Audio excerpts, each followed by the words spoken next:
Bueno, pues el caso Mediador ya ocupa todas las tertulias, abre casi todos los informativos de las televisiones, radio y también de medios escritos de España. Lo que parecía que era un caso pequeño que se iba a dilucidar solo en Canarias, parece que se ha extendido como un incendio voraz por toda España. Buenas tardes, estamos en Café de Periodistas y como siempre saludamos a todos los oyentes de Lancelot Radio y también a todos aquellos que nos ven a través de internet. Don Manuel García Dene, buenas tardes, don Manuel, ¿cómo estamos? Hola, buenas tardes, Jorge, muy bien. También vamos a saludar a nuestro compañero Valentín Ollané. Buenas tardes, Valentín, ¿cómo estamos? ¿Qué tal, Jorge? Buenas tardes. ¿Ya ha recuperado usted plenamente de la gripe? De la gripe sí, bueno, más o menos estoy recuperado. Creo que le sirvió los carnavales para Sí, curarse. los carnavales me sanaron de todo. Bueno, lo que sigue, Manolo, la verdad que yo tampoco esperaba que este caso alcanzara las dimensiones mediáticas y políticas que está alcanzando, que es el caso Mediador, también conocido por el caso Tito Berni, por aquel de que el implicado principal, según las investigaciones judiciales, es el que fuera diputado hasta hace escasamente 2 semanas del Partido Socialista por Canarias, Juan Bernardo Fuente de Fuerteventura.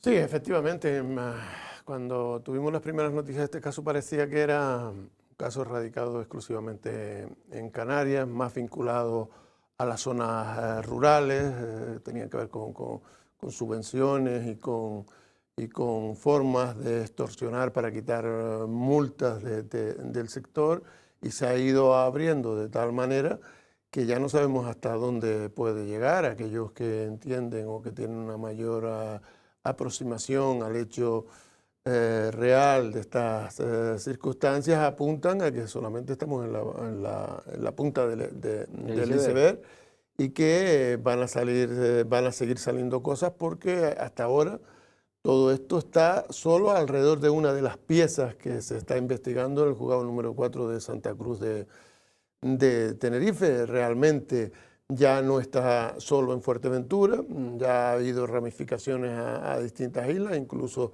se habla ya de personas de Lanzarote que podrían estar cercanas a esos protagonistas principales, sin saberse si están o no implicados en la trama, y la cosa, lejos de apagarse, se ha subido, porque también, como estamos en plena campaña, tanto los contrarios al PSOE como el propio Partido Socialista están preparando su propio relato, uno para quitarse responsabilidad de encima y limitar la misma a la responsabilidad personal de los que han actuado, y otros para intentar implicar mucho más al Partido Socialista, que en otros casos ha sido muy exigente, pero que ahora en esta posición se defiende de la misma manera que se defendían los otros, hablando de que no se puede generalizar, de que estos son casos concretos de personas concretas. La clásica defensa cuando te toca a ti, este caso, el mal, ¿no?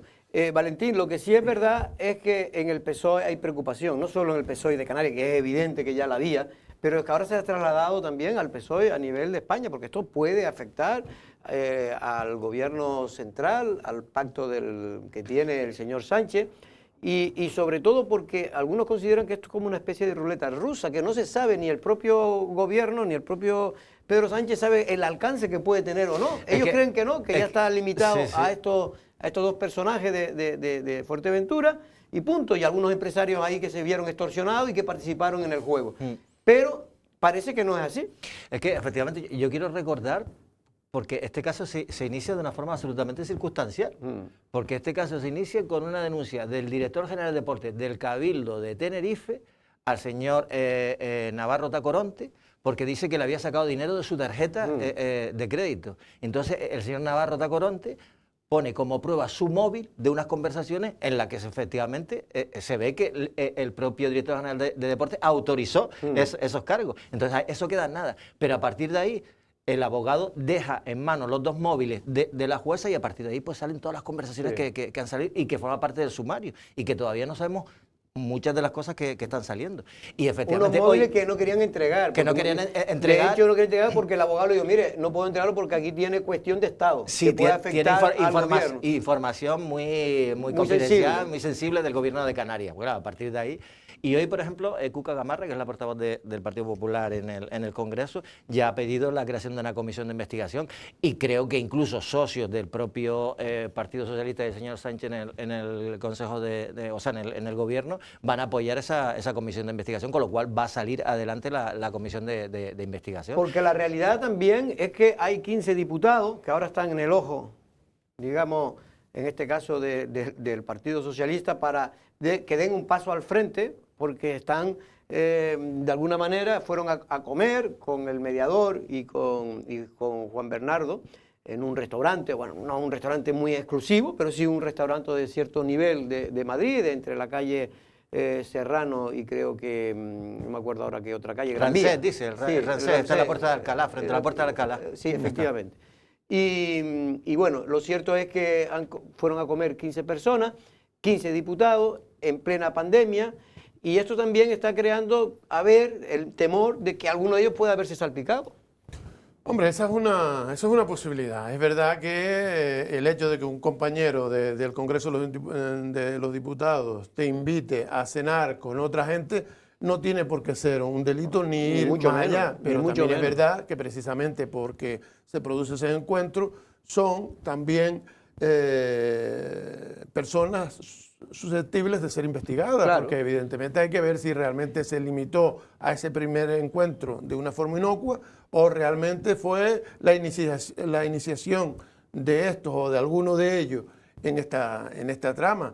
Y lo que sí ha sorprendido es que, lejos de dar a conocer esos nombres y de limitar la responsabilidad que pueden tener por ir a cenar en un momento determinado con otros compañeros y empresarios afines, se esté ocultando esa actuación como esperando que no tengan que salir porque pueden verse implicados. Yo creo que cuando se habla de transparencia, lo mejor es, si se da a conocer un hecho, explicarlo detalladamente y evitar que estemos todos pensando quiénes de los 100 y pico diputados que tiene el Partido Socialista en el Congreso de los Diputados son los que están involucrados y hasta qué nivel existe esa involucración. Claro, porque aquí lo que se está debatiendo es, mire, comida de diputados y del mismo grupo hay muchas. Y yo cuando he ido al gobierno al Parlamento de Canarias, pues se suelen, después de un acto, de un pero pleno, en cualquier actividad profesional. celebra. Y después a veces pues van periodistas con ellos, a veces no, a veces van algún empresario, en fin, gente relacionada en el mundo financiero también de las islas, ¿no?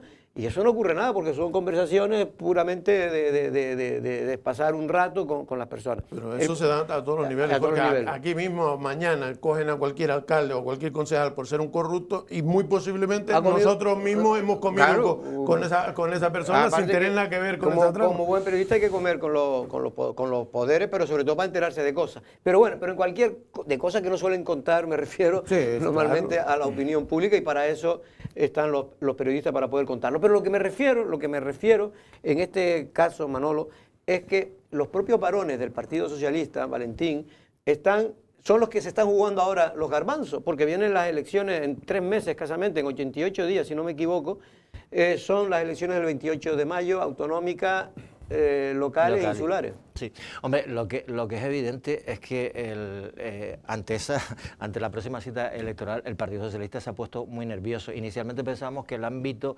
el que iba a tener influencia, el caso mediador, era exclusivamente en Canarias, que ya vimos el debate del Estado de la Nacionalidad, como giró todo fundamentalmente en el tema del caso mediador. Pero es verdad que Coalición Canaria, yo lo oí al señor Barragán, que siempre suele ser muy moderado, fue bastante, en fin... Hombre, yo lo oí por la tarde a Barragán, oí también a Manuel Domínguez, que también fue duro, la más dura fue Vidina Espino, sin lugar a dudas, que por cierto, he leído el artículo de Manolo y coincido plenamente, porque la rabia con la que se dirigió a Vidina Espino a nivel personal, llamándola directamente tránsfuga, me pareció una salida de tono, pero excesiva. Y mira que después la reacción... sobre todo porque el PSOE no tiene tránsfuga. No, no, y es que la reacción de Vidina Espino fue precisamente decir, oiga, vale, usted me dice que yo soy tránsfuga, pero me lo está diciendo una persona que está en un partido político que tiene tránsfugas, que incluso esos tránsfugas están apoyando gobiernos, y puso el ejemplo. No solo que estén apoyando, es que esa es la diferencia, es que gobiernan. Gobiernan. Gracias a ese tránsfuga. No, efectivamente. Es lo grave de esa situación. Y puso el ejemplo del Cabildo y lo nombró, entre otros, La Laguna también, el Cabildo, y dijo el Cabildo de Lanzarote, con lo cual. Entonces, claro, esto es una huida hacia adelante para mí, porque yo que creo mucho en la palabra y me parece en la palabra, y como presidente de todos los canarios, yo creo que hay que tener más valor o creer más en la palabra del señor Ángel Víctor Torres, que en este caso el señor Tacoronte, que el mediador, sinceramente, a mí, por lo menos, me lo parece. Pero eso es una huida hacia adelante. Hombre, hay una cosa del debate de ayer que en torno a Barragán que dejó a todo el mundo en 33. Que fue preguntarle directamente, además en 2 ocasiones, si había visto un vídeo determinado, y él dijo que no había visto ningún vídeo. ¿Y el Barragán le creyó? Porque aquí hay una cosa que es fundamental, es decir, todo el mundo piensa que Ángel Víctor Torres no tiene nada que ver y no sabía absolutamente nada. Y bueno, y todo el mundo tiene la presunción de inocencia. Ángel Víctor Torres de momento no ha demostrado yo no digo que no supiera nada, yo lo que digo es que no creo que estuviera a favor de mantener este tipo de trama. No, pero es que es curioso, porque hombre, a quien cuesta creer, sobre todo en este caso, es al propio mediador. Hombre, es un hombre claro. que vamos, ha cometido no sé cuántos delitos. No, y está tirando bombas por todos los sitios. Claro, y un día es un viene tipo que por es aquí y un tira estafador, otro. un mentiroso, y no sé qué, con lo cual toda la ronda de entrevistas que está haciendo ahora por todos los medios nacionales, pues a saber que hay parte de verdad y que no hay parte Ahora de aquí verdad. se está hablando también de Lanzarote, no solo de empresarios, sino de cuestiones de que hizo de intermediario con el tema de la famosa carretera. No dijo que carretera, pero dijo que él había venido aquí a solucionar un problema de una carretera de 300 millones para que no se hiciera. Y ya hoy sacó Coalición Canaria una nota en el Cabildo interesándose por si realmente hubo una mediación con la presidenta del Cabildo que aclare. ¿Pero no cree usted que está tirando muy alto Coalición Canaria con este tema? Hombre, me refiero a Lanzarote. Evidentemente no hay datos para confirmarlo, pero sí es verdad que la única obra que podría costar 300 millones de euros en Lanzarote sería el soterramiento de esa vía. No hay otra vía en Lanzarote que llegue a esos costes. Pero es que 300 millones me parece... No, a mí me parece disparatado de todas formas, pero creo la única que puede tener un... Pero bueno, él a lo mejor dice 300, quería decir 100, daba 200, pero estaba bueno, presupuestado en 75 millones. Hombre, este hombre lo que pasa es que parece que pone el ventilador y que va como a determinadas cuestiones para intentar, pues eso, que la opinión pública vaya por determinados derroteros y todo esto, digamos que el ventilador le salpique a todo el mundo. Yo no sé si... porque él lo que dice es que intermedió aquí en Lanzarote para evitar una obra de 300 millones. Y claro, todo el mundo dice el soterramiento, que es la única que podría... Ya, pero ¿por qué? ¿Por qué? Claro, yo lo que no entiendo es para qué. Claro. Entonces, ayer tuvimos aquí casualmente a David Rocío, que era concejal, es concejal de Coalición Canaria en el Ayuntamiento de San Bartolomé, y él tiene su propia teoría. No sé si podemos oír ese corte de David Rocío ayer en Café de Periodista. Yo te digo ahora mismo cuál puede ser el beneficio, porque el beneficio es fácil cuando tú ves la propuesta por fuera. Al hacer una propuesta por fuera, la primera línea de la zona comercial industrial de Playa Honda pasa de ser la primera, donde tenemos Conforama, Roper, Milar y todo eso, pasa a ser la trasera. Y esos suelos ya, una vez hecha la carretera, pasan de valer 300 a casi 500 euros metro cuadrado. Miramos un poco de quiénes son los suelos, ya sabemos de que son un empresario siempre vinculado al Partido Socialista. Y si después leemos un poquito más y nos dicen el plan general, el borrador del Ayuntamiento de San Bartolomé, que esa nueva alternativa haría que la zona industrial creciese hacia el noreste, significa que hay suelo rústico que a día de hoy vale 8 euros metro cuadrado, que pasarían a valer 500 euros metro cuadrado. Es decir, que hay una especulación abismal.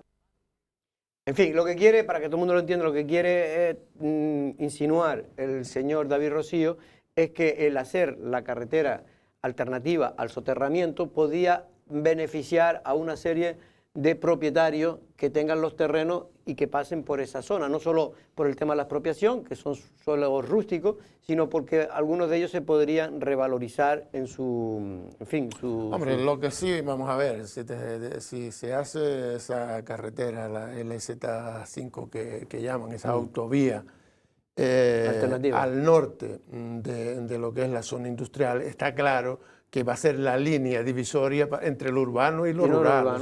Se va a elevar hacia arriba. O sea, desde esa perspectiva sí tiene sentido lo que él dice, en cuanto a que el valor de la zona industrial podía subir desde que eso pase para arriba y demás. Yo creo que con el soterramiento tendrían el mismo valor, porque realmente el soterramiento va a hacer que se ponga a la altura de Playa Honda y agilizar el movimiento entre la zona industrial y la zona residencial. Pero realmente para mí las palabras aquí del famoso mediador en Lanzarote solamente tendría sentido en esa pieza de obra que está pendiente de ejecutarse y que se hizo también de forma sorprendente, también hay que decirlo. O sea, los mismos que empezaron a abogar por que se hiciera ese soterramiento de la noche a la mañana, cambiaron las tuercas diciendo que por informes técnicos. No, los informes técnicos no son tan claros. No, pero ellos exacto, ellos dijeron eso, había 5 informes técnicos, unos para acá, otros para allá y demás, y se llegó a esa conclusión. Eso nos sorprendió sin saber absolutamente nada en aquel momento, porque eran ellos precisamente los promotores. Y nos consta además que a la gente de San Bartolomé, del Partido Socialista, pues le dicen, mira, hay esto y hay que entrar por aquí, porque oponerse a esto lo que significa que te vas a quedar sin más nada, solo que la una. Se va a quedar sin nada. Hombre, pero de todas maneras, el comunicado, para ir pasando noticias, el comunicado de Coalición Canaria que nombraba Manolo antes, con respecto a que se dé explicaciones del Cabildo sobre si hay o no relación, o hubo relación, obras públicas en su día con este señor. El mediador. A ver, lo único que tenemos hasta ahora es lo que manifestó el mediador, de que impidió una carretera, una obra de infraestructura de 300 millones en la isla de Lanzarote. Es lo único que se sabe o que se conoce públicamente. Es decir, probablemente en el sumario, a lo mejor, si es verdad lo que está diciendo, habrá conversaciones con aquellos con los que habló para evitar que eso fuera. La conclusión de que esos 300 millones vienen por el tema del soterramiento de la carretera de Playa Honda es una interpretación que ha hecho Coalición Canaria. Es decir, ellos han dicho 300 millones, se impide hacer una carretera, pues será la del soterramiento. Entonces, yo sí que creo que, bueno, que pueden pedir explicaciones si hay una relación entre una cosa y otra, pero quien saca las conclusiones de que eso está relacionado es Coalición Canaria. Yo no sé si Coalición Canaria tiene algún tipo de información más y la esconde. Yo creo que ellos no. Están a ver si tiran el tiro, a ver si cogen a alguien. Sí, yo creo que es un tiro que tiene una fácil respuesta por parte de la presidenta, con decir que no, pero ellos lo que quieren en cierta medida es que di que algo queda. Entonces, la reacción de la presidenta sería la que tendríamos cualquier persona con 2 dedos de frente. Oye, mire, yo no he tenido nada que ver. ¿Y qué tiene usted para acusarme esto? ¿Qué es lo que? Que dice que usted cree que puede ser eso. Pues mira, pues sus creencias que se las trate el cura o el psicólogo. Ya Pepe Juan ha dicho, como secretario de organización, que esto simplemente no tiene ni sentido, es un disparate y tal, que también es lógico que sea. A mí lo que sí me han llegado, sea lógico lo que diga el secretario. A mí lo que sí me han llegado rumores, hablando con distintas personas vinculadas a las instituciones de Lanzarote, es que el mediador sí estuvo en Lanzarote y en el norte. Y que mantuvo contacto en el norte y en el sur. Así que...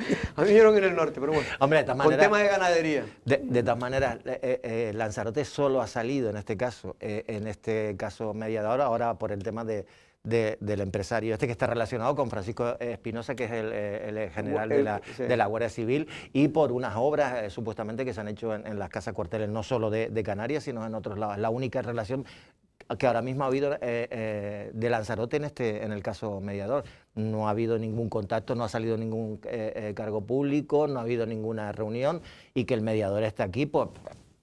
Seguro que ha estado 18.000 veces y seguro que ha estado con el mediador ayer en donde estuvo, que creo, no me acuerdo ahora porque es que ya he visto tantas televisiones y tantas radios que no me acuerdo dónde estuvo, pero dijo que cuando él decía que las cosas que estaba diciendo era porque había soporte. Sí, cada vez que dice una cosa dice que él tiene prueba de ello. Que él no se va a lanzar a la piscina si no hay Pero agua. de un atrevido de estas características, vamos a ver, lo mínimo que puede decir es eso, que no significa que sea verdad. Pero yo le digo a usted otra cosa, es que el peligro que es hablar con un tío, una persona como esta, la verdad. Sí, es lo que yo le digo, lo mejor en estas cosas es no hablar con nadie, estar en casita. Pero no, a lo que voy, a mí lo que me sorprende, vamos a ver, estamos tratando el tema como si esto fuera... que surge ahora una persona que denuncia y nos estamos llevando exclusivamente por lo que hace eso. No. Hace ya un año que este tema se está investigando, y no por los infantiles del Marítima, sino por los servicios más especializados que tienen las fuerzas de seguridad del Estado. Los mismos que hasta ahora ponían siempre por delante esas investigaciones, la profesionalidad de la policía, cuando las investigaciones afectaban a otros partidos, son los que quieren hacer ver como si esto fuera un cuento chino. Y a mí, el hecho de que haya una investigación, que haya jueces detrás de esto, llevan un año. Y policías que se atrevan a meter en la cárcel a un general de la Guardia Civil, que no es un guardia civil cualquiera. Todo ese tipo de cosas me da la impresión que se hacen porque hay mucho más profundidad de la que se quiere creer. Y como aquí el tiempo es importante, y quienes conocen el tiempo saben que no es lo mismo que una cosa cale en la población antes de las elecciones que después, lo que se está queriendo es gestionar este tiempo para que tenga el menor impacto posible en las elecciones. Pero yo quería decir una cosa antes, cuando dije lo de que yo creo más en la palabra de Ángel Víctor Torres que en la del mediador, y lo digo porque lo creo, es decir, porque lo creo que es así, dado porque el señor Ángel Víctor Torres, que se sepa, nunca ha tenido ningún problema relacionado con irregularidades, que se sepa, ¿no? Yo por lo menos... Hombre, vamos a ver, yo coincido con usted totalmente. A mí me hacen elegir entre creerle a una persona que está metida en una trama asquerosísima y que además va grabando a todo el mundo y va denunciando incluso hasta los propios que están con él. No lo puedo comparar con una persona... A mí es que los delatores nunca me gustan. Honorable como es el presidente hasta que se demuestre lo contrario. Pero lo que quiero decir es que cuando Ángel Víctor Torres, ayer, efusivamente, no sé si tuviste oportunidad de verlo, la respuesta que le dio. Ahora vamos a oír lo que le preguntó tanto lo que dijo una parte resumida del Partido Popular, el presidente que hizo de portavoz, en este caso en el debate de Manuel Domínguez, y de Barragán. Pero cuando él se defendía, el presidente, diciendo como diciendo que no se puede dar pábulo a todo lo que se está diciendo a sabiendas de quién lo dice, ¿no? El problema era un poco lo que tú antes decías, Manolo. El problema que tiene el Partido Socialista, señor presidente, es que si hubiera sido al contrario, si hubiera sido al revés, si hubiera sido Coalición Canaria o el Partido Popular que estuviera gobernando y se hubiera encontrado un caso de esto, ustedes hubieran pedido ya la dimisión. Pero eso fue lo que le dijo Vidina ayer a Vidina Espino, le dijo... Yo a Vidina no lo vi esa parte, lo vi casi toda la crítica que hizo. Mira, Jorge, a eso ponle el cuño, porque estamos acostumbrados a cómo utiliza el Partido Socialista mediáticamente y judicialmente los casos de corrupción que no le afectan a ellos, sino afectan a sus enemigos políticos. Pero espérate, Manolo, hay una cosa que para mí es fundamental. Es decir, ¿a quién no le ha extrañado que la Fiscalía Anticorrupción decidiera que el diputado nacional, el ya exdiputado nacional Juan Bernardo Fuentes, no fuese a la cárcel, cuando la propia jueza María de los Ángeles de Santa Cruz de Tenerife, que está instruyendo el caso mediador, ha hecho algo que a mí me parece que es algo novedoso? Algo novedoso. Le ha dicho al gabinete de prensa del Tribunal Superior de Justicia de Canarias, que en el chat donde están todos los medios de comunicación, yo estoy ahí, destacara concretamente un párrafo en el que ella dice claramente que está en contra de que este señor no se adopten medidas cautelares.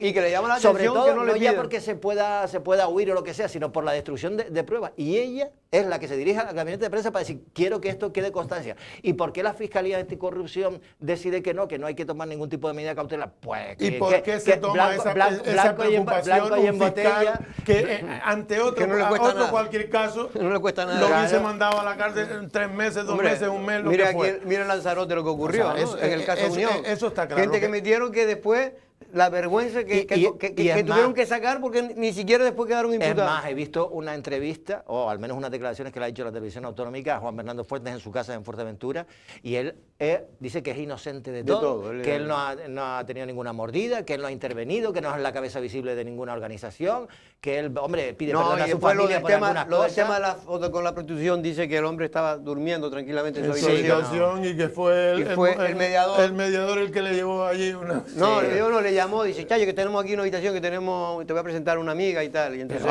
él salió a medianoche a ver a la si amiga mantienen del... una relación estable de mucho tiempo, porque eso me lo puede hacer usted a mí, si no viajamos juntos y viajamos una vez y me sorprende en su comportamiento, pero ellos que estaban todo el día juntos, si usted me llama a mí después de viajar un par de veces, porque sabe que yo respondo, porque si no, sabe cuál puede ser la reacción. Pero en el caso de Vidina, una de las cosas que le dice, va en la línea de lo que usted estaba planteando, que le culpa, dice, ustedes no solamente en otras ocasiones han apoyado a aquellos que han defendido, a aquellos que han denunciado de la misma manera, sino que además lo han hecho senadores por la comunidad. Efectivamente. Esa fue de las frases duras que le dijo, que provocó la reacción para mí desaforada, desafortunada del presidente, la única que para mí tuvo en la tarde de ayer, porque la atacó personalmente, tratándola de tránfuga, de dejar ver que se iba a ir con Coalición Canaria y sin entrar en las críticas que hizo, que yo creo que su ataque, la parte inteligente fue esa, dice, mira, me voy a ofuscar en esto porque si como me meta ahí me embarco. Claro, porque ahí lo tenía complicado en el tema de justificar el transfugismo que puede cometer el PSOE en Canarias. Aquí un caso clarísimo en el Cabildo, que tiene más importancia que en cualquier otro sitio, porque aquí sí que ese tránsfuga es lo que ha permitido que no se pueda presentar una moción de censura. Y esto tendrá que cargarlo el Partido Socialista por mucho que quiera, porque las verdades son verdades. Sí, se ha blindado con un tránsfuga. Y no se puede decir otra cosa que eso. Es decir, y lo sabe todo Lanzarote, es que no, lo saben hasta ellos mismos, que es el problema. Que lo saben ellos lo saben desde antes. Bueno, vamos a oír lo que dijo Barragán, que incluso yo creo que es un hombre siempre moderado, un hombre que ha estado muchos años en el gobierno, yo creo que nació en el Parlamento de Canarias, y de Coalición Canaria, lo que dijo, y también el señor Domínguez del Partido Popular. Su gobierno ha pagado 4 millones de euros a una empresa de coches para comprar mascarillas que fueron destruidas. ¿Y usted qué dice? Que nadie se lo contó.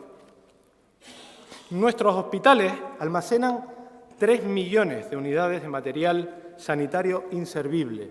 ¿Y usted qué dice? Se enteró por una rueda de prensa del Partido Popular. Detienen al exdirector de Ganadería del Gobierno de Canarias y al exdiputado del Partido Socialista, supuestamente por extorsionar a los ganaderos.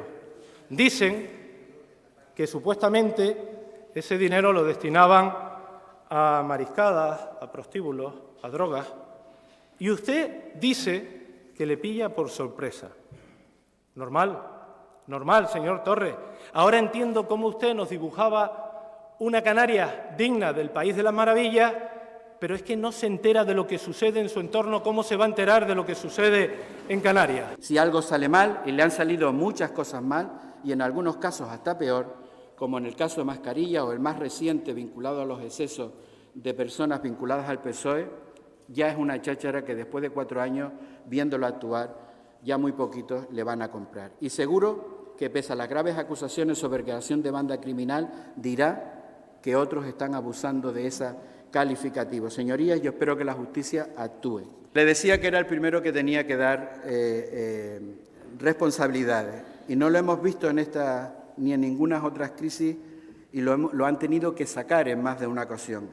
Y es usted el que tendría que coger las riendas. El primero que tiene que luchar por las soluciones, las dificultades de las familias es usted, y ponerse en su lugar.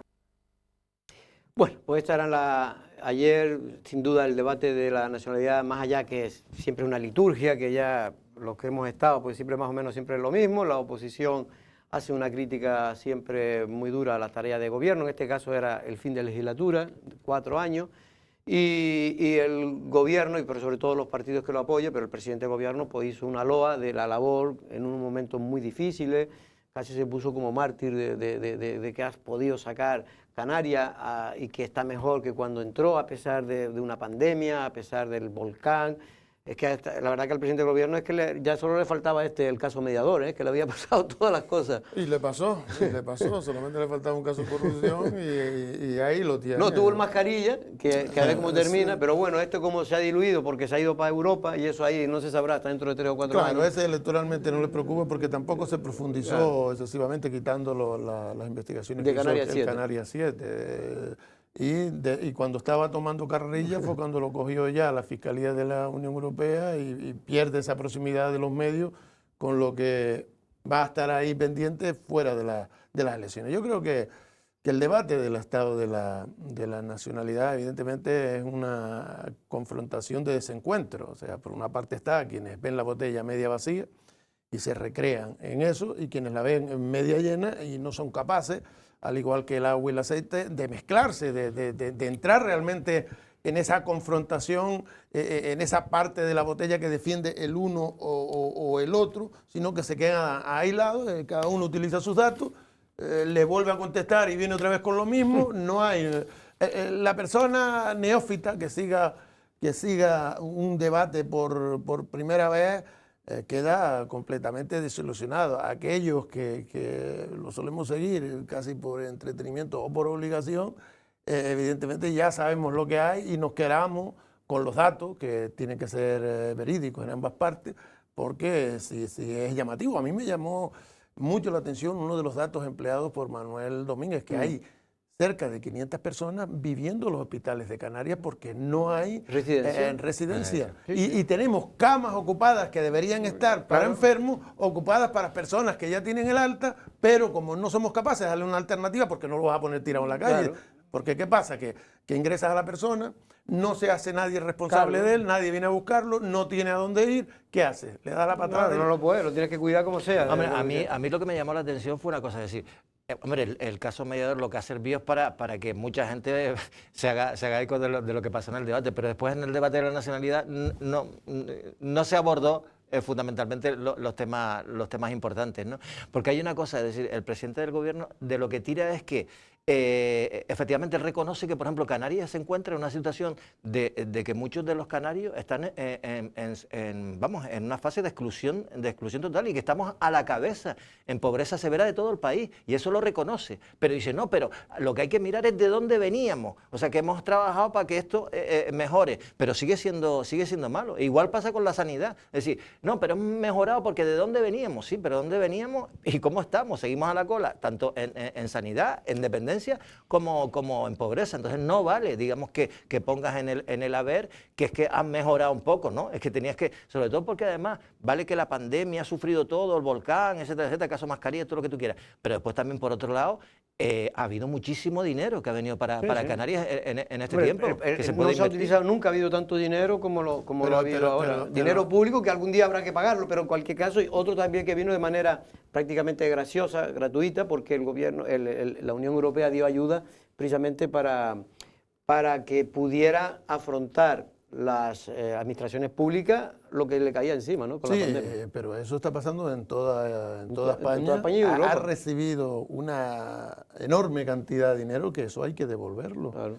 Todo no, porque hay una parte en gran parte le iba a decir, y eso significa que tenemos un endeudamiento por parte de las administraciones y repercutido a los ciudadanos, porque al fin y al cabo acabamos pagando los ciudadanos a través de impuestos y demás, ese tipo de cuestiones que puede llevar a un empobrecimiento importante si no se ejecutan adecuadamente, porque muchos de los problemas son estructurales. La pobreza en Canarias es estructural. Llevamos más de 30 años con esos índices de pobreza. Déjame pasar una cosa, porque es un tema que me preocupa y me cabrea mucho, y es que en este caso es un caso particular, pero que afecta a mucha gente, y es el caso de Juan David, que está pasando una especie de odisea cada vez que intenta moverse por sus dificultades físicas que tiene, por Lanzarote, por Arrecife y por el propio colegio Pancho Lasso, que es donde estudia. Él es Juan David, un joven lanzaroteño que sufre en su día a día una auténtica odisea para poder desarrollar una vida cotidiana por sus limitaciones. Y este estudiante de la escuela Pancho Lasso se encuentra en su día a día con muchas dificultades, que así nos relata en primera persona. Otro de los problemas actualmente que tengo es, estoy acudiendo en este momento afortunadamente en la Escuela de Arte del Pancho Lasso, y pues allí hay un elevador, hay un ascensor que por mucho tiempo ya no funciona.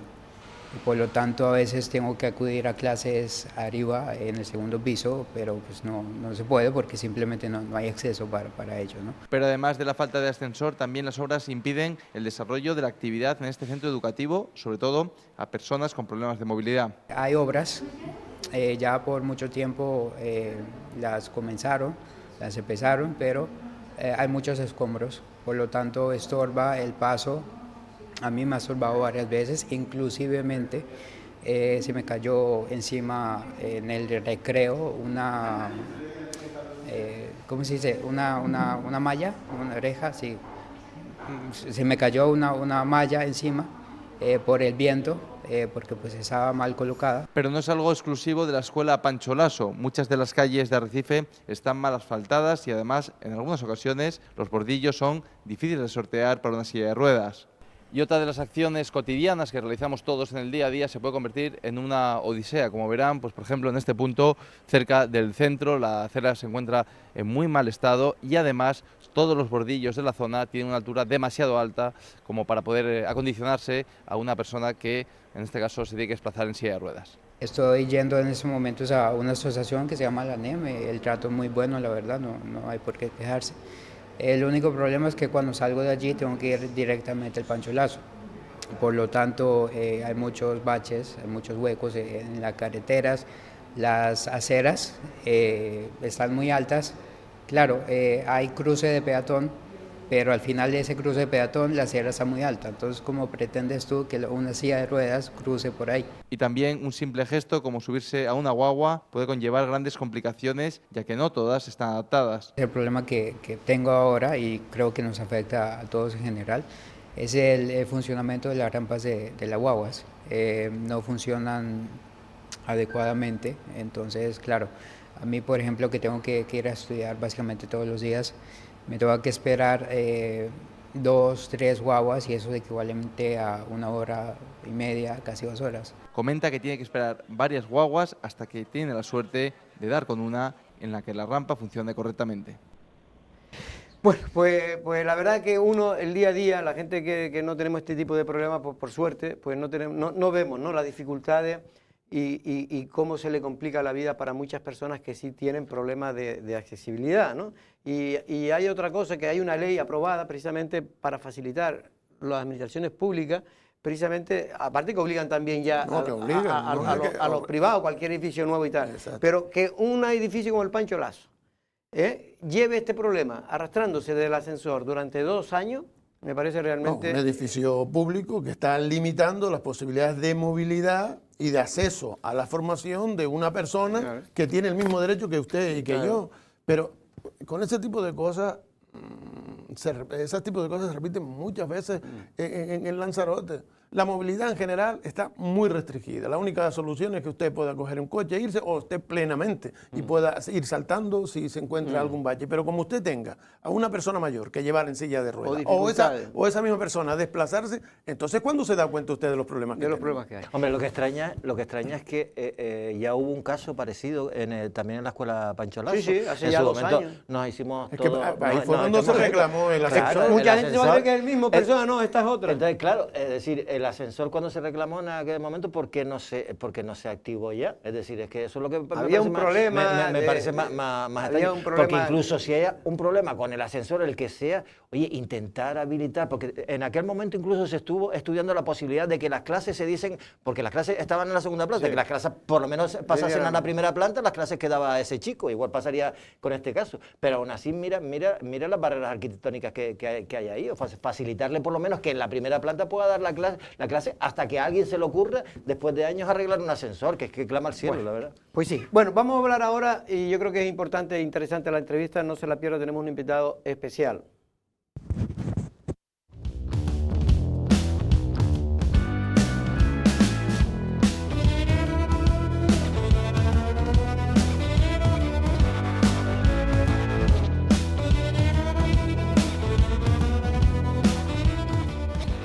Bueno, pues nuestro invitado es hoy Rafael Laso, con él vamos a hablar de turismo, fue el que fundó de alguna manera y presidió ASOLAN, que fue la primera asociación turística de hosteleros y en este caso de la isla de Lanzarote, porque antes había otra federación, pero concretamente se hizo para defender los intereses de aquellos que tenían camas turísticas.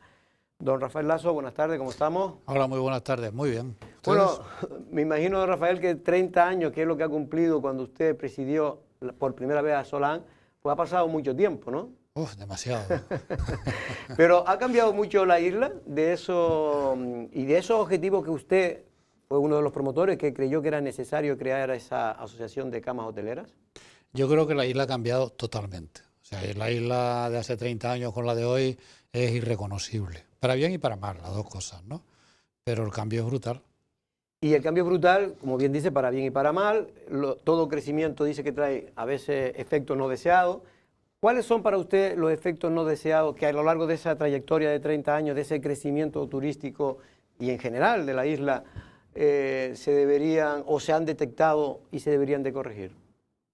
Bueno, yo no hablo de efectos no deseados, hablo de lo que queda por hacer para que los efectos no sean no deseados. No sé. Es distinto, ¿no? O sea, No, digo porque todo crecimiento muchas veces, cuando se hace de un momento, muchas veces pues es normal que cree algunos efectos que, oye, que hay que corregir simplemente. yo creo que esta isla tuvo mucha suerte cuando empezó el turismo, porque por dos cosas. Estaba César, que fue evidentemente el que nos puso la isla en su sitio, y porque conocíamos ya lo que se había hecho en el sur de Gran Canaria y en Tenerife, y aquí se decidió por otro modelo que yo creo que ha sido un éxito, con sus errores también, que los ha tenido, pero yo creo que ha sido un éxito. Yo creo que hoy ha habido un avance importantísimo, y es que el empresario privado, me refiero al turístico, ha cogido conciencia de que hay que mejorar y está claro, ¿no? O sea, la gastronomía en Lanzarote ha dado un paso de gigante, de gigante. Los hoteles en Lanzarote no tienen nada que ver con lo que eran hace 20 años, y lo que sí se echa en falta mucho es que para que la isla progrese adecuadamente y con calidad, tiene que haber una coordinación entre lo público y lo privado.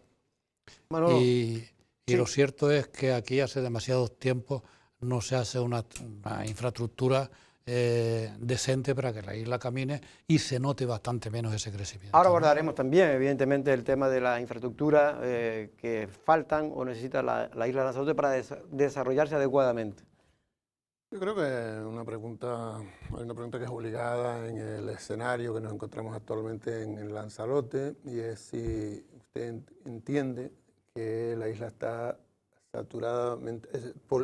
turísticamente saturada. Si tenemos que declarar a la isla saturada turísticamente, o habría que ir a un desarrollo sostenible que garantice con tiempo para que la gente se forme adecuadamente, porque mi temor de este tipo de llamamiento es que nos pueden obligar a un cambio que precisamente nosotros no estamos preparados para integrarlo.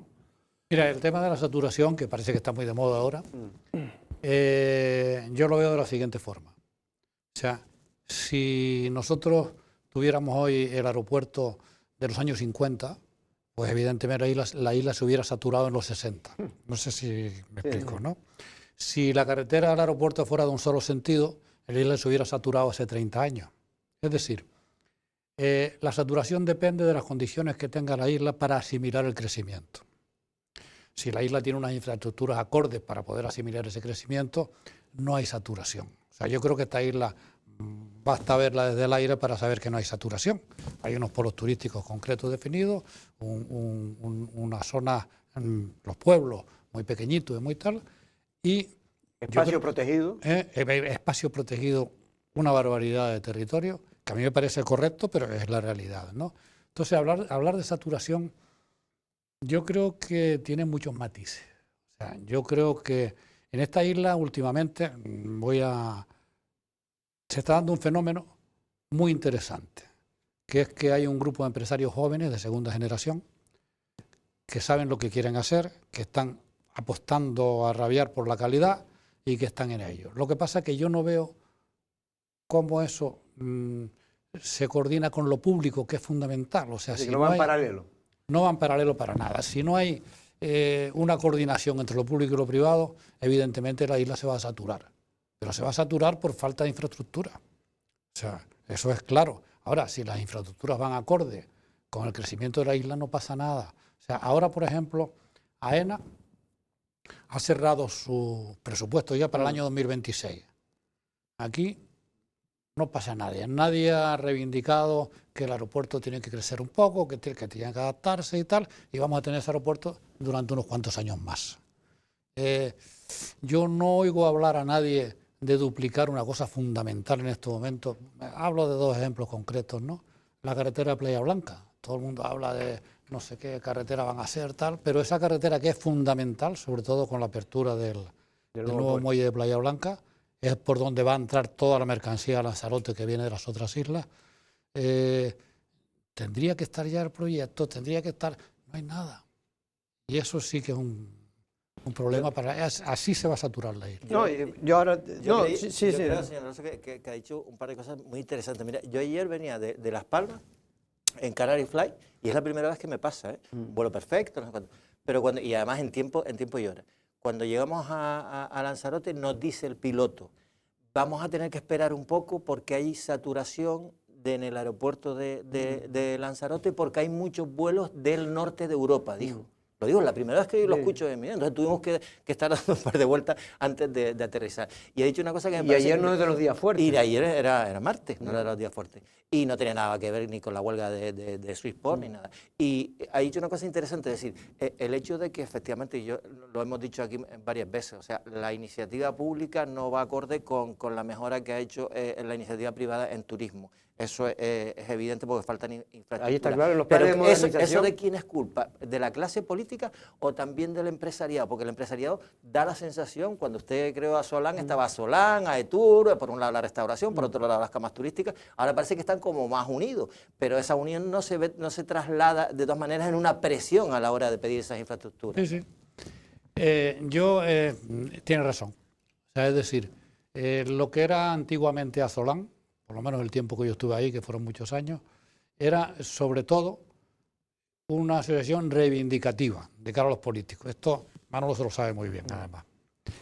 Y hoy eso ha desaparecido. O sea, nadie presiona, nadie reivindica, ni los empresarios, ni los políticos locales, ninguno. O sea, yo veo en las otras islas cómo se hacen infraestructuras, se hacen túneles, se hace no sé qué, se hace de todo, y aquí no pasa nada, pero nadie lo pide tampoco, y si no lo pide no te lo va a dar nadie, ¿no? O sea, yo no veo nunca ni políticos ni asociaciones empresariales reivindicando infraestructura para la isla. Pero precisamente, Rafael, quizá se ha criminalizado o se ha intentado criminalizar al empresariado turístico de Lanzarote y sobre todo a la gente que son de aquí, empresarios de Lanzarote, quizás precisamente porque ustedes intentaron... Hasta entonces no había no se abanderaba esa reivindicación y fueron quizás los primeros que empezaron a exigir y a pedir a las administraciones públicas que se dotara a Lanzarote de las infraestructuras necesarias. Sí, y la pregunta es... No, la pregunta es si usted cree que se ha criminalizado en este caso al empresariado local vinculado. Bueno, yo creo que el empresariado local no ha tenido más remedio que ir por libre. Es decir, yo creo que se han hecho cosas en Lanzarote muy buenas, sobre todo para esa calidad de turismo. Lanzarote lo estamos promocionando como una isla de deporte maravillosa, para ir en bicicleta, tal, cual. Bueno, pues las infraestructuras que hay para hacer deporte en Lanzarote, me refiero de cara al turismo, son todas privadas. Es decir, está la Santa Sport, que fue lo que arrancó con esto y que dio lugar al Ironman, que hoy nos sitúa en ese terreno a nivel mundial. Sí.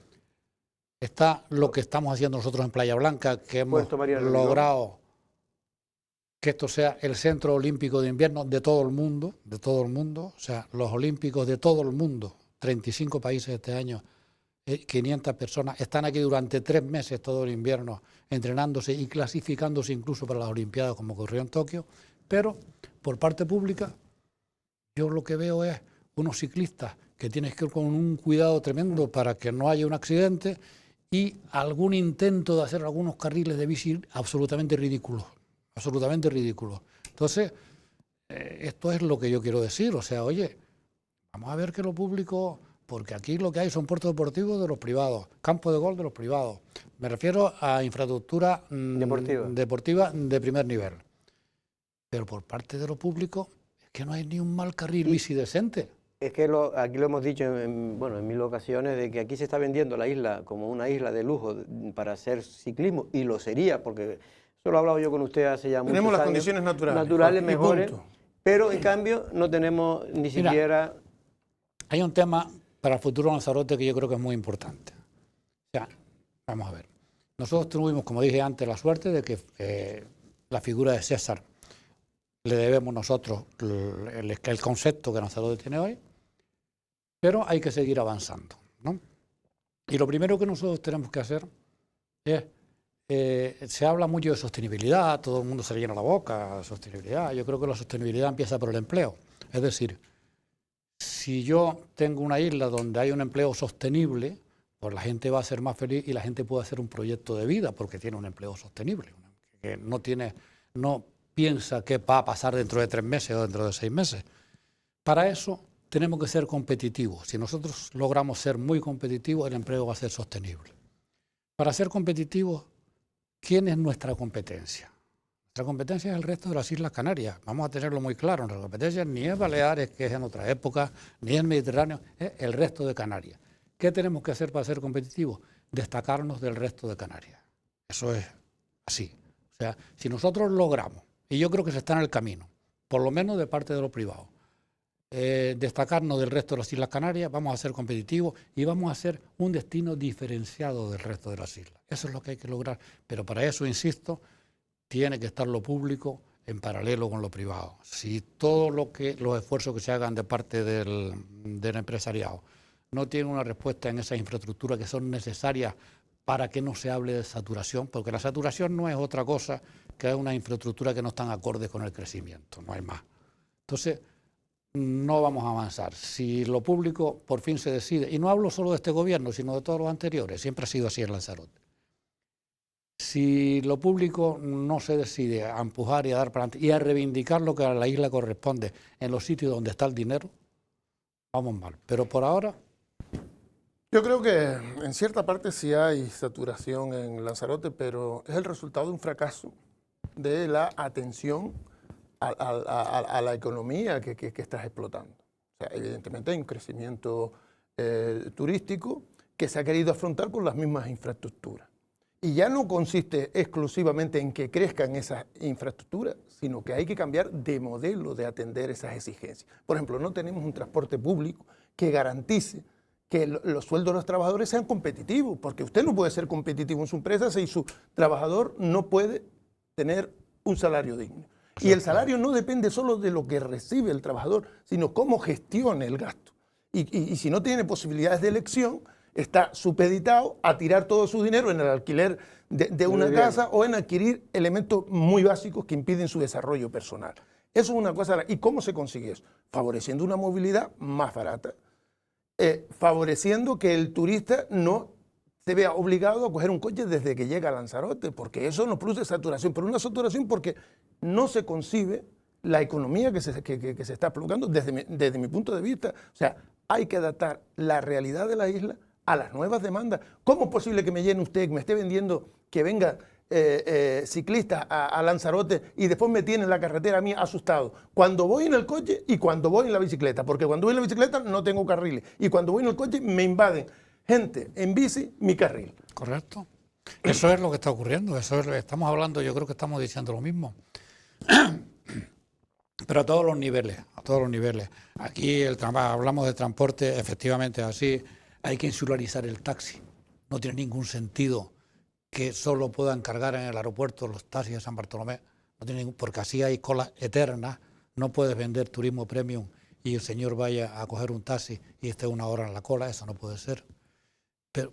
Pero todo eso es lo que estamos diciendo, todo eso son deficiencias de infraestructura.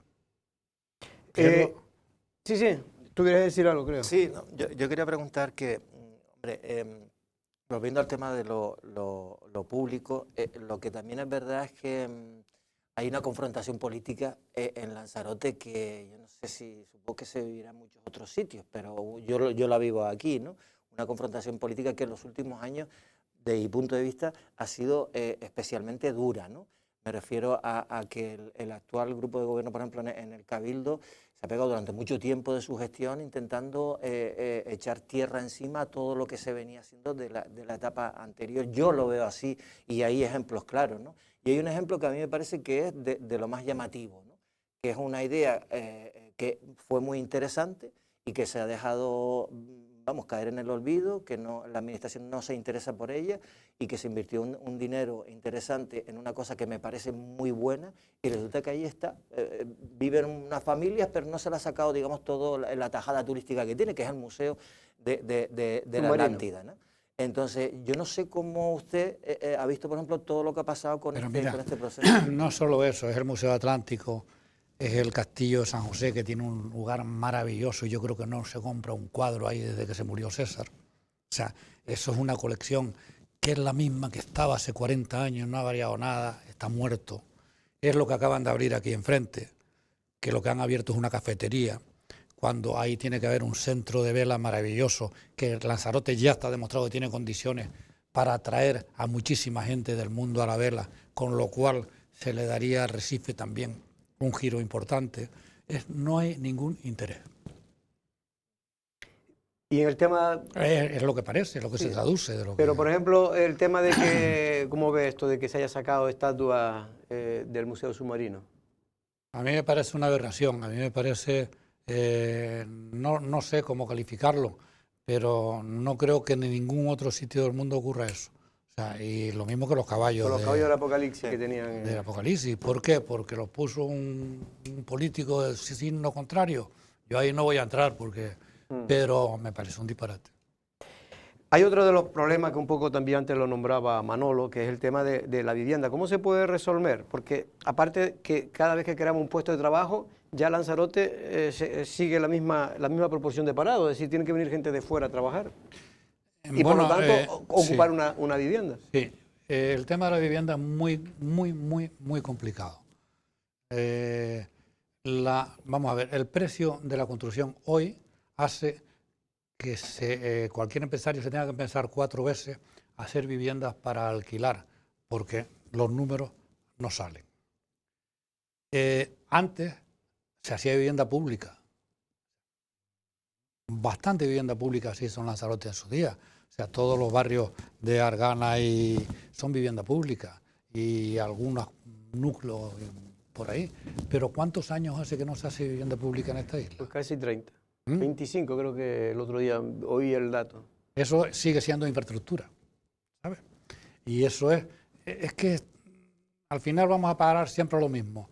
Me da la impresión que no hay ningún interés y cuando la infraestructura no está, porque nadie se ha ocupado de ello y dice, no, la isla está saturada.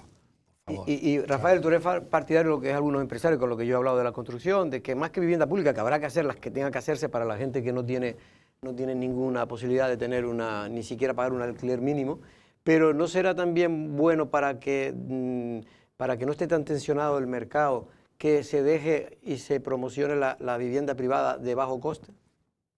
Sí, sin duda, pero vamos a ver. En zonas turísticas me refiero, sobre todo, y en Arrecife, evidentemente.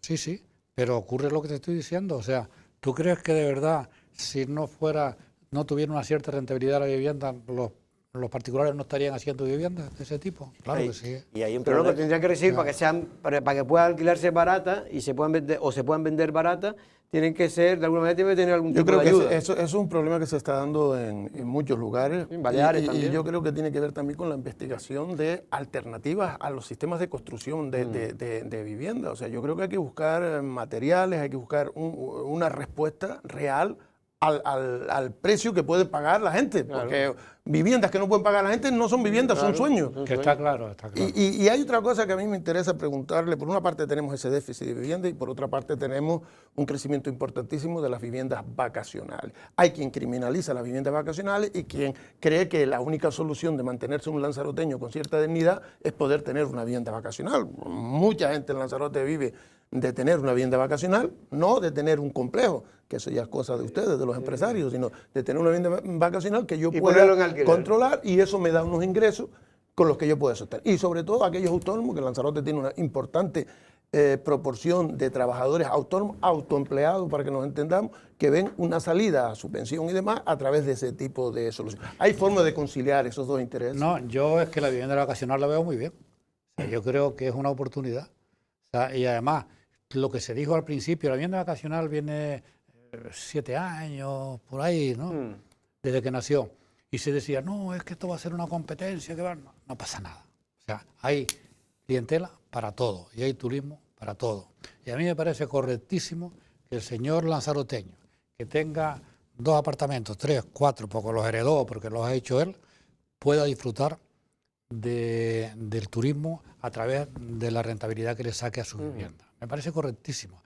También me parece que eso han hecho que todos esos pequeños hoteles rurales que hay por ahí en Lanzarote, que están surgiendo mucho y con mucha calidad, vayan en el mismo sentido. O sea, un señor que hereda una casa vieja, grande, que no sabe qué hacer con ella, pues se cae, pues al final la convierte en un hotelito rural, en vivienda vacacional, trabaja él y la mujer y le saca una rentabilidad y viven muy bien.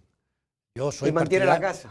Y mantiene la casa. Yo soy totalmente partidario de la vivienda vacacional. Yo es que iba también... Venga, O sea, no creo que haya ninguna conflictividad entre eso y el hotelero, por decirlo así. Yo iba por eso... Aparte que ya la vivienda vacacional, para que lo sepa la gente, porque estoy metido en este tema también, no tiene nada que ver ahora con la que había ahora. Ahora es una calidad que da a excepción. Jorge, a excepción claro. Claro, te pone el caso de una caseta, de un señor que pone 4 casetas a alquilar, pues claro, entonces ya creen que esa es la vivienda vacacional. Entonces hay un desconocimiento y una ignorancia sobre el tema de la vivienda vacacional. Que claro, eso es obvio. Yo también conozco, porque tengo familia que tiene vivienda vacacional, que es que además tú la pones en una plataforma, que normalmente que es la que te lo gestiona. En esa plataforma no solo te valoran a ti como estancia, la persona que va a eso, sino que tú incluso puedes valorar hasta los que te alquilan, porque a lo mejor te llega gente que es que te deja la casa hecha una porquería.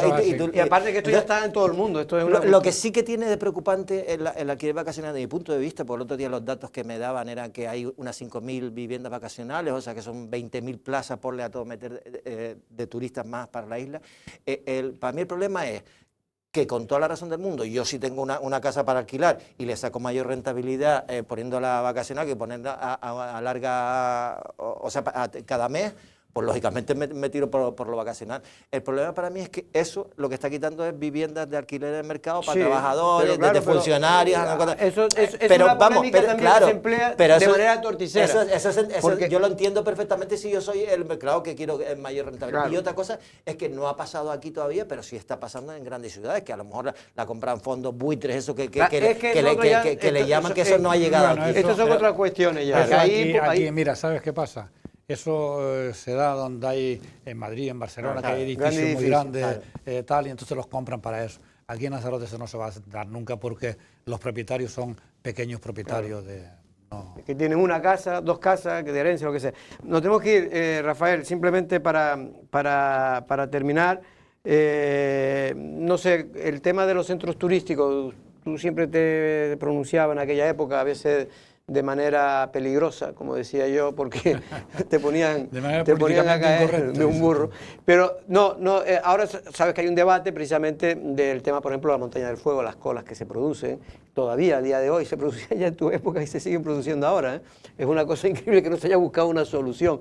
¿Tú eres partidario de crear 2 aparcamientos en las afueras de Dimanfaya? Yo supongo que es necesario, o sea, se ha hablado mucho de eso, hace años que se está hablando. Sí. Se habló, lo que pasa es que discutían Tinajo y Yaiza, me parece recordar, sobre dónde tal, pero evidentemente tiene que haber unas lanzaderas, lo que no puede ser es, oye, lo bueno es escaso y caro. O sea, cuidado, es que usted no puede venir a visitar la montaña del fuego si no hace su reserva con anterioridad y la tiene pagada. Ya verás tú. Como se hace en la Alhambra, por ejemplo, en Granada. Cualquier museo. Es que eso lo he dicho yo 40 veces también. Es que no tiene sentido. O sea, toda la gente cuando va, todos vamos a ir, si vamos a un sitio con las mismas condiciones y las mismas pretensiones, vamos a acabar coincidiendo todos a la misma hora. Porque ¿qué queremos? Quitar una montaña del fuego y ir a la playa. Claro. Después pues van todos al peso del mediodía. Te hace la besita y te larga. Ahora, por la tarde, ¿quién va? Nadie, porque están ahí, oye, se hace. Pues si por la tarde es más barata, o es la única opción que tú tienes de ir porque está reservado, acabarás yendo porque tú no quieres irte a Lanzarote. Pero yo creo que la solución, vamos a ver, no es posible que los 3 millones de turistas que nos visiten la montaña del fuego porque no caben, no puede ser, puede ser. Y además en Lanzarote, como cada uno va en su coche de alquiler, peor. Yo creo que la solución es muy simple, o sea, a lo mejor la montaña del fuego solo la pueden ver un 10% de los que nos visitan, qué bueno, o sea, a lo mejor vuelven para volver a verlas, ¿no? pero eso tiene que ser con reserva previa. Y con calidad de visita, ¿no? Con calidad y con reserva previa. Oye, Me refiero a que no esté aquello usted igual que a veces reservó- llama al juego. Yo fui igual que hace reservó, unos años y igual que reservó su vuelo, su hotel y tal para venir, tiene que reservar la visita a la montaña. la de hora fuego. que quieres ir. Y la hora que quieres puedes ir. para hacerlo asequible. Pero es que eso pasa en todas partes. O sea, si tú vas a Florencia, ¿tú qué te crees? ¿Que vas a entrar por allí en la academia o en el palacio tal? No, no, no, no. Si tú no tienes una reserva tal, previa. olvídate porque no hay sitio. Y eso tiene que ser así. Bueno, no sé si quieres hacer una última pregunta, me quedan un minuto o ya lo dejamos por hoy. Rafael Lasso fue el primer presidente de Asolán, la primera asociación que defendía los intereses de las camas turísticas de la isla de Lanzarote, muy polémico también en su día porque empezó a decir cosas que no se oían y que en aquel momento molestaba sobre todo al poder político. Y ahora pues también, en fin, hay todavía, digamos, que históricamente este problema se va reproduciendo, ¿no? Con cada cierto tiempo, porque el poder político nunca le gusta que pueda haber gente que le pueda decir cosas, ¿no? Y que sobre todo decir cosas que están mal hechas para que las mejore, ¿no? Rafael, un abrazo y que te siga la vida bien. Muchas gracias. Por lo que sé te va igualmente. bien, ¿no? No me quejo. No te vas a quejar, ¿no? Valentín, nos vemos hasta también. Nosotros mañana seguiremos hablando del gobierno. Buenas tardes.